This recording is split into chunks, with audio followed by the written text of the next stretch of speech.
Hi everyone, my name is Bill Glasser. I'm the CEO and president of Language World. We're a language service provider. So very happy to be here with Dr. Richard Pan, who is running for the 6th District of California for the U.S.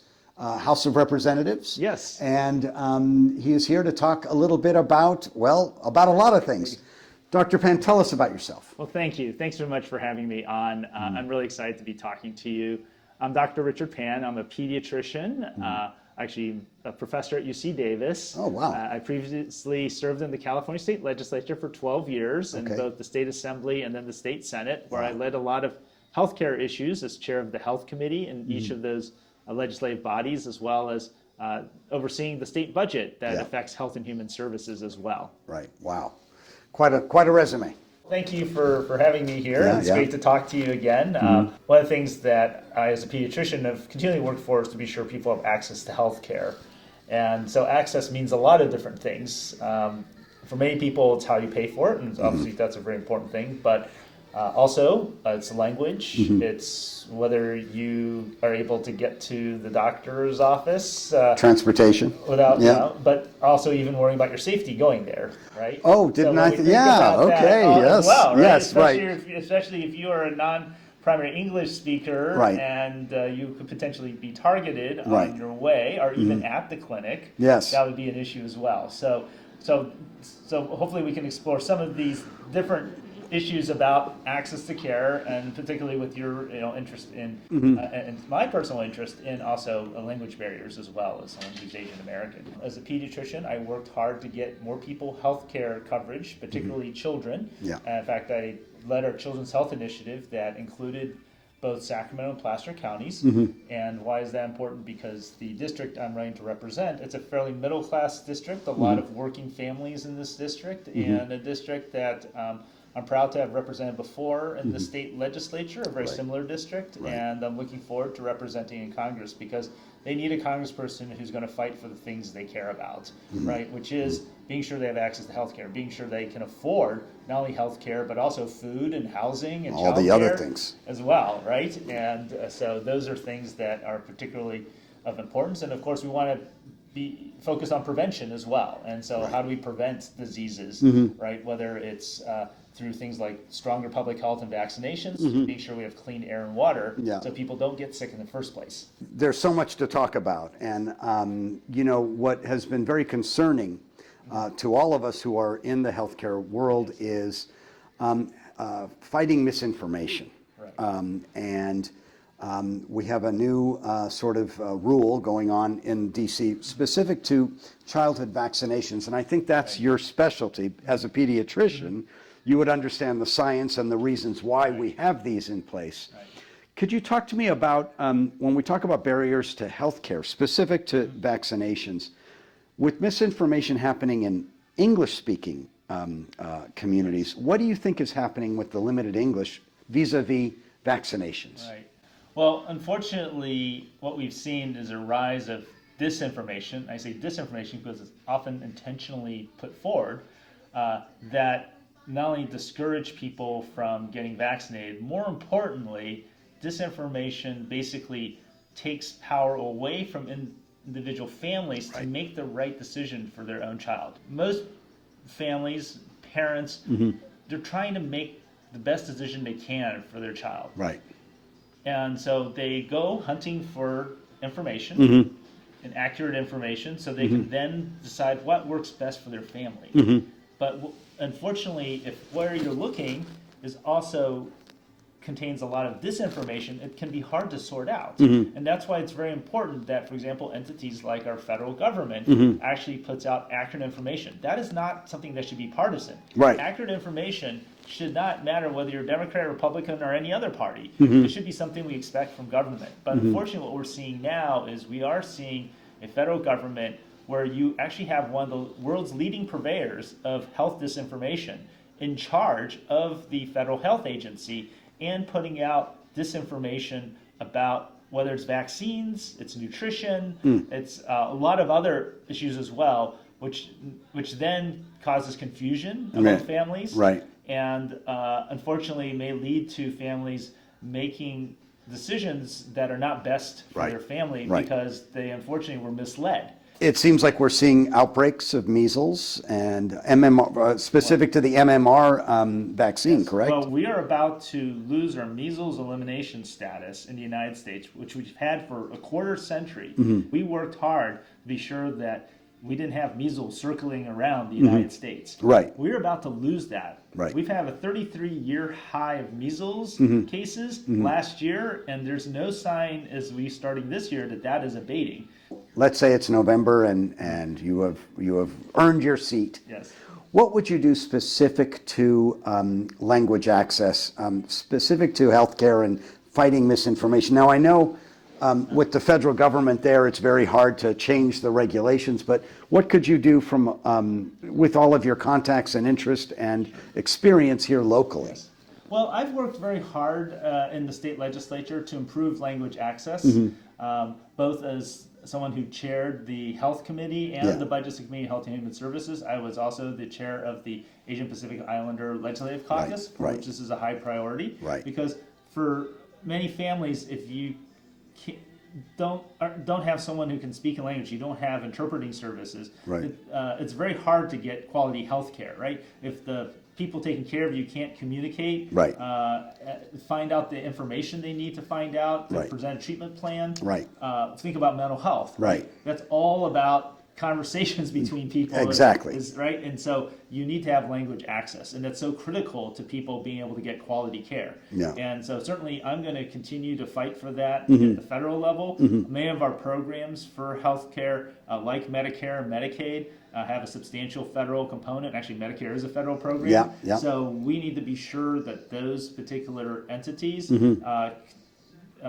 also fund language access so that people can get find people, basically get the care they deserve, and they can communicate with the people taking care of them. Yeah. And in addition to the direct government programs, we also need to be sure that private insurers and so forth also provide funding to for that. support Yes. language access, Right. because otherwise, again, someone's paying their insurance premiums, but they're not actually able to get the care that they deserve.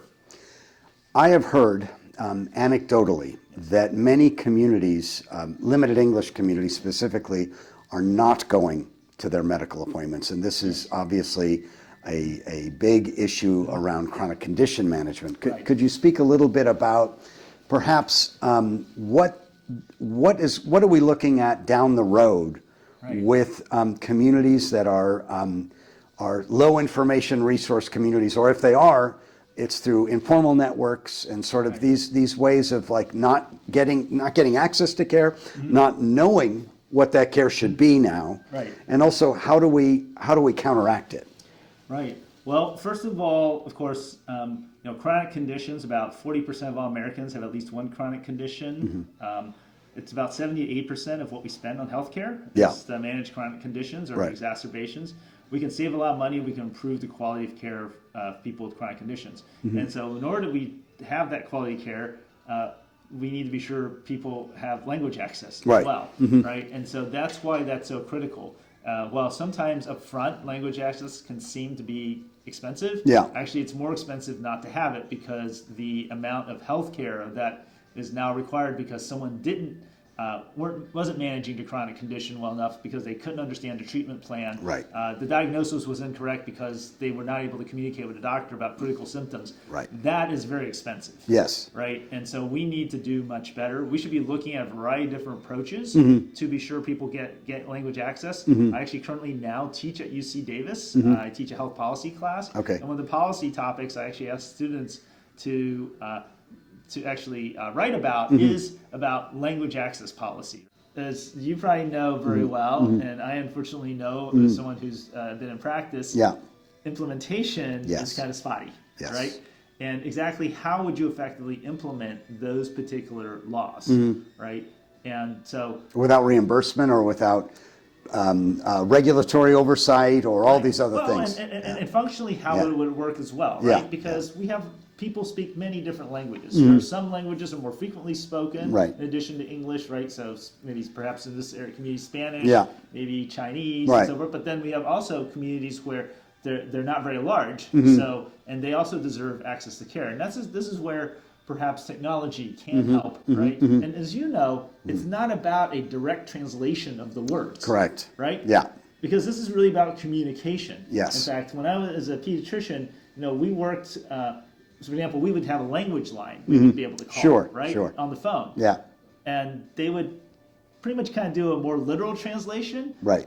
But that really didn't work out so well. I mean, Right. it was better than nothing. Yes. In fact, we actually then piloted a telehealth version. Okay. What I mean by telehealth is the interpreter, again, was through telehealth, but the interpreter could actually see in the camera Right. and see the body language Yes. of the patients and Yes. the families. Right. And so their interpretation was one that incorporated that. Right. And so it was much better, actually, in quality. Richer quality. Exactly. Yeah. And that, of course, improved our ability to both make diagnosis and do treatment. Right. And so we need to look at how do we effectively enable that kind of communication, because in the end, it pays off not only the health of the people Right. who we're caring for, Yeah. but also in terms of actually the cost, because failure in treatment leads to more treatment. More treatment. Oftentimes emergency Emergency visits, rooms, hospitalizations, more severe. Of course. And so that's where the opportunities for savings are.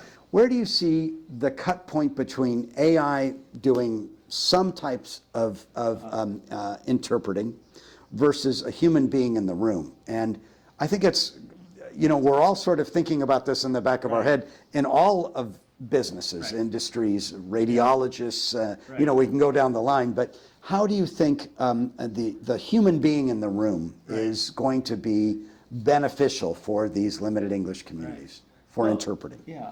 Well, so I think the thing we need to remember is this is about communication, right? Okay. Right. It's not about a literal interpretation, right? Right. We can do an AI. We can take someone offshore. Right. But the problem is that if they don't understand the cultural cues, Right. if they don't understand the body language, or they misinterpret it, Right, because right. they're not familiar with. Have you seen that with AI? Anything kind of like, they So- call it hallucinations, where suddenly you get this weird outcome? Well, certainly that does happen. Yeah. I think the thing is that if AI can help improve, I call the productivity, Yeah. right, of the interpreter, then it in other words, allow an interpreter to be able to do more interpretation or interpret, more, then it could be a benefit. I'm not sure. Again, AI is constantly moving. Yeah. If we're there yet in terms of, and whether we'll ever get there in terms of the AI being able to also interpret those other cues. Yeah. Right. Yeah. Now, I think that one could argue that it would probably be better than nobody. Yeah. For example, if you have a population that you don't have an interpreter Right. for because it's a fairly small population, et cetera, or but I think that what's most important is that we improve the quality of communication, because communication's a key element in quality of care. In Right. fact, it's one of the competencies that we train all our doctors in, Right. is trying to improve communications, right? Right. And so when we talking about people with limited English proficiency, we need to have the tools, including interpreters, and there's a reason we call interpreters, not translators. Right. Right. Because it's Good about point. communication. Yes, Right. yes. And that's why we do need interpreters Right. who know how to interpret not merely the actual words being spoken, Right. but the body language. Is why telehealth is so much better than the language line, right. than the telephone line, Right. and then also, of course, people who understand the culture Right. from which they're coming. That's in the community, and Right. also, by the way, also has an understanding of the medical culture here, because Yes, not only are they interpreting Good for point. the doctor or the other healthcare provider, they're now also interpreting the other way. Right, Right. right. So the doctor Yeah. says something. Yeah. What does the patient actually hear? Yeah. Yeah. And how does the patient navigate going forward? Right, right. But by the way, this yeah. happens in English too. Oh, we I have was- enough challenges in English. Yeah, Now yeah. you layer language. Yes, And clearly. how is that heard? Right. What does the patient and their family hear? And therefore, what do they do? How do they behave in response to that? Right, Right. right. And that will affect whether we have an effective treatment. Right. Or we have someone showing up in the emergency room because something failed. Boy. Yeah. Right? And all these things add up to more and more dollars in a budget that keeps to. Well, so the thing is this. The question is, what's the most effective way to take care of someone. And in fact, if we're able to prevent a hospitalization or emergency room visit, even though we have to pay more up front for the interpreter, I think we end up saving money. Saving money. Right? Good point. We spend a lot of money on failures. Right. Because we get too, basically, we're trying to save pennies and we end up spending dollars later. Yeah. Maybe because it's someone else's dollar, so we don't worry about the penny. We're trying to save the pennies for us, and someone else's dollar. That's a big issue in healthcare. There's a lot of like cost shifting and stuff. Yes. But when we look at the whole total cost of care, we should be looking at the cost effectiveness, and so sometimes that is upfront can save a lot of money in the back end. What do you think now that we're in this moment where we have the subsidies going away? We have a lot of communities afraid to go see their providers, whether it's school children, behavioral health specialists, or just medical, condition management. What do you see? I mean, because we know the problems. We've identified the problems. What are the smaller steps that the community can take, including yourself if you do get elected, that can push the needle a little better towards the positive outcomes? Well, there's a few things we should be looking at. Certainly, healthcare spaces should be safe spaces for people. People who need to seek healthcare should be safe spaces. Without somebody being physically. People So people shouldn't have to worry about that they might be grabbed or taken away. When you could say the same for schools, too. Right? I mean, and this is a long thing in Western tradition, whether it's going to a place of worship, and that was a sanctuary place, et cetera, right? Okay? So hopefully we can agree on that, right? We certainly need to be sure that people are able to afford healthcare coverage, right? But also, I think that what's also important is that as we're talking about, we mentioned costs and other things. When we started with disinformation, for example, disinformation has a cost. Tell me about that. So you would think, I don't have to get a vaccination, so there's no copay or no extra money spent. Well, except when you end up in the emergency room or the hospital. People are paying for that, right? And if you can't afford it, someone else is paying for it, because unless we say we're just going to abandon you, if you can't afford it, which we should not be doing in this country. In fact, we have laws that said, by the way, if you show up in the emergency room, you're going to be taken care of. Maybe not, but no matter your ability to pay or not, and the hospital just swallows that, right? Actually, what they end up doing is they cost shift. So those of us who actually have insurance end up having to pay more, right? And that drives up our costs even more. So one of the things we really need to think about is that, what can we do on disinformation to help people make the best decisions for themselves, right? And so when we have disinformation, that then leads to harm, and then that leads to costs, right? And so because of those failures, right? Someone who doesn't get vaccinated isn't necessarily going to just die from the disease, right? If it was polio, they may be paralyzed, and they'll need to be. And polio, you can't. There's no cure to polio, is there? Right. Well, no. I mean, basically, you'd be in an iron lung until you recovered, right? And depending how long that takes, right? If it's measles, right? Actually, I think 1 in 5 get hospitalized. So So that can be severe. That's severe, right? That's pretty severe, right? And we can start rattling off all the other diseases as well. So and then even, for example, let's put it this way.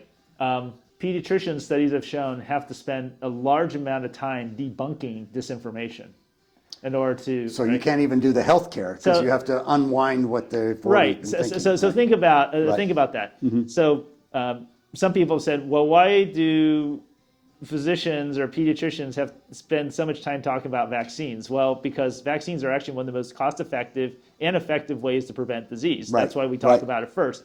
But with disinformation, what happens is that conversation actually ends up taking up the entire visit, right? And then the other challenge, of course, for people who are limited English proficiency is that the amount of moderation, actually there's very little moderation now about disinformation. It's even worse in other languages, right? Yes, terrible.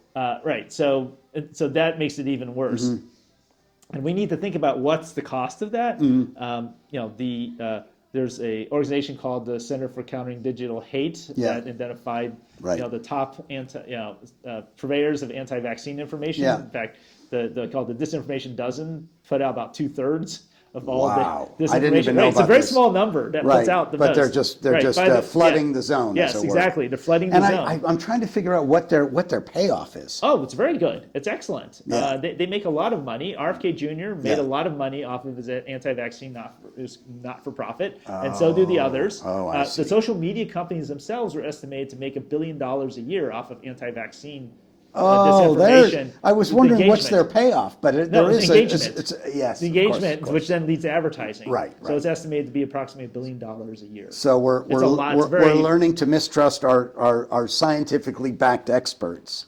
Right. And because of that, we're shifting our money and our attention to these purveyors of misinformation. Right. And what happens is at the same time we're basically taking our trained healthcare professionals like pediatricians have to spend more time debunking this disinformation instead of sharing more information with patients, because in order to guide their patients and their families, they have to spend a lot more time debunking this disinformation instead of saying, well, here's the things you should, that I recommend you should be doing, and what kind of questions do you have? Right. Instead, most of these questions that are coming out are based on disinformation or false information. So we now have to spend time explaiing why trying this to is unwind wrong, all that, so that so people end up making bad decisions. Totally. I read recently that Washington, the state of Washington, state of Oregon, state of California have created a consortium of public health officials. Have you heard about this? Yes, and actually includes the state of Hawaii as well. Oh, Hawaii. Yes. So all of the West Coast has decided we like science. We want to help our communities within our individual states to learn what the truth is in terms of vaccinations and many other issues.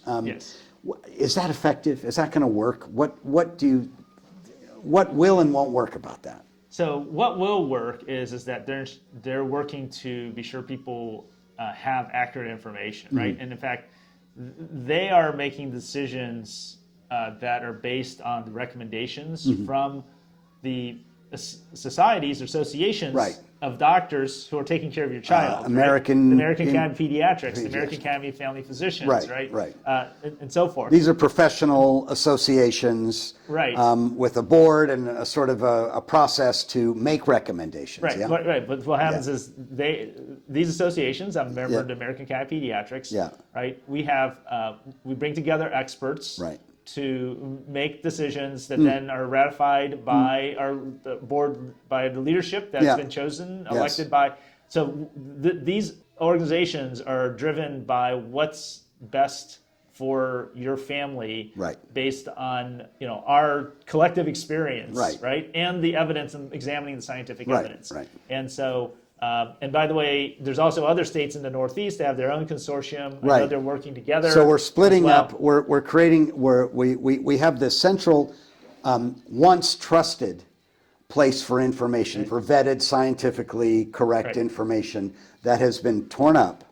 And so now we're getting balkanized, if you will, in each of our sort of spheres. Yeah, because what's happened at the federal level is that, for example, our vaccine recommendations are supposed to come from an advisory committee on immunization practices that is staffed by people who are experts in vaccination, that are also advised by federal scientists who are sworn to put the public first. Yes. And what this administration has done is they have fired all the experts.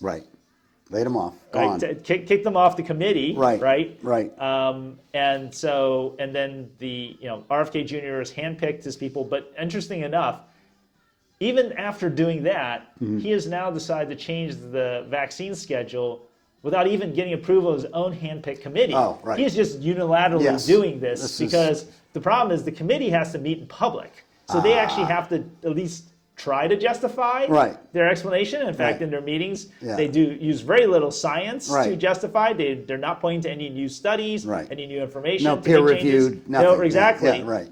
But he can't even trust them because He wants to make the changes in the back room and Right. not have to justify them even at all, Right. in any way. Right. And so that's what he's already done. If it was a football game or something else, it wouldn't be as life-changing, life-altering as what they're doing. Well, so imagine if someone just told you, well, this team already won the game. Yeah.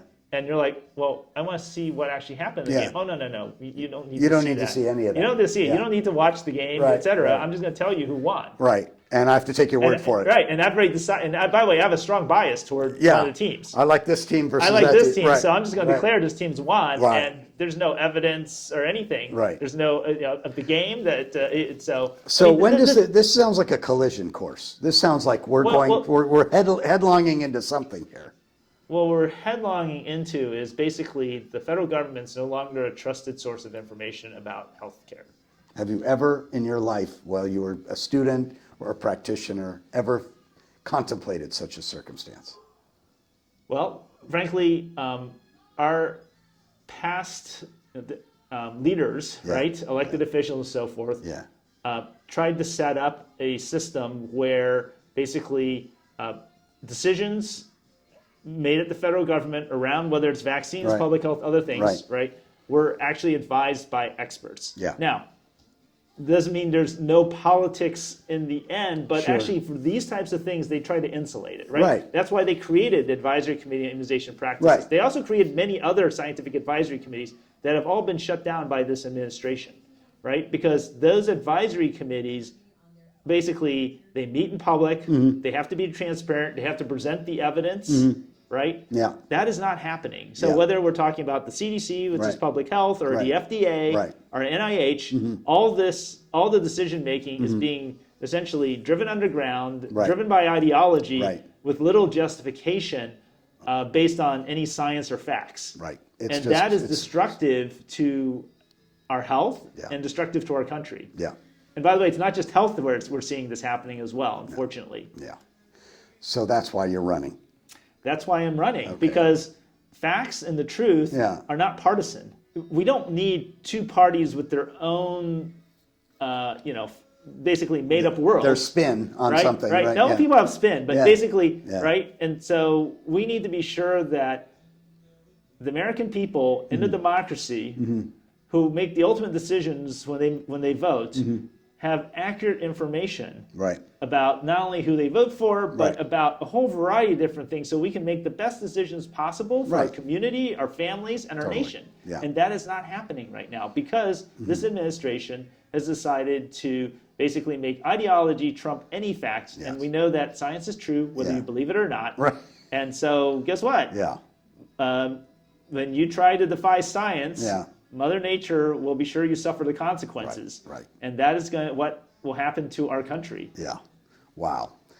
Dr. Pan, I thank you for, I could spend, I have so many questions, and I know you've been on both the forefront of public health advocacy specific to disempowered communities, communities that are already challenged from a financial perspective within the cultural context of the United States. But now we have an even more supercharged and politicized and, in fact, dangerous environment we're all living through. And how can people support your candidacy? What would you recommend us do to learn about your positions and perhaps donate or do what they can? Please go check out my website, and there you can actually find an email if you want to email about further questions. Right. And certainly if you wish to support the campaign, you can sign up and you can Great. make a contribution there.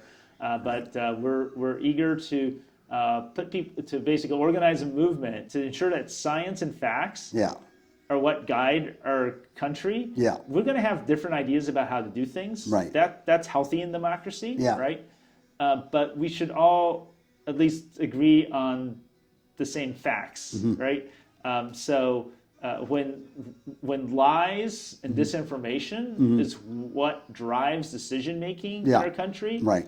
that has major consequences, not only for a country, but for each of us individually. I do have faith in democracy and the American people. Yeah. And so I'm running to offer myself as someone who can help lead that change in government. You're a But brave person. I'm sure it's not an easy thing being a politician. Well, but this is something we all need to do together. Yeah, Right. yeah, And totally. so that's how we're going to change the course Yeah. of our country Right. to one that is one that where we work to help each other Right. and come together. Right. Great. That's Thank you. wonderful. Thank you so much. Thank you Dr. so very Bell. much. Appreciate Thank you. it. Thank Yes, you. I love it. Thank you.